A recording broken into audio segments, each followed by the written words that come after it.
हिंदवी स्वराज्याचे संस्थापक शिवछत्रपती यांचा 350वा राज्याभिषेक सोहळा संपूर्ण देशात मोठ्या उत्साहात साजरा करण्यात आला। शहराच्या शिवाजीनगर परिसरात या पावन दिनाच्या निमित्ताने शिवछत्रपतींची आरती ओवाळण्यात आली। राज्याचे उपमुख्यमंत्री देवेंद्र फडणवीस आणि भाजपचे प्रदेशाध्यक्ष चंद्रशेखर बावनकुळे यांच्या हस्ते आरती ओवाळून छत्रपती शिवाजी महाराज यांना मानवंदना देण्यात आली।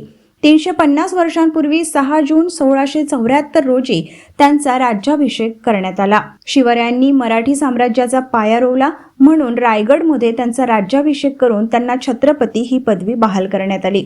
दरवर्षी या दिवशी रायगडावर शिवराज्याभिषेक सोहळा मोठ्या जल्लोषात साजरा केला जातो। नागपूरच्या शिवाजीनगरमध्ये मागील 5 वर्षांपासून हा उत्सव सोहळा मोठ्या थाटात साजरा करण्यात येत आहे।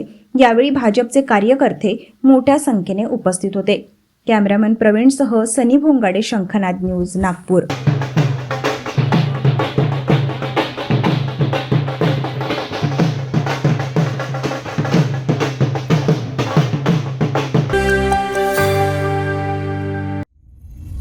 सर्व प्रकारच्या पाळीव प्राण्यांसाठी अत्यंत गुणकारी इनोटॉक्स पौष्टिक आहार, नैसर्गिक वापरा, केमिकल टाळा। इनोटॉक्ससह रोगराईस आळा घाला।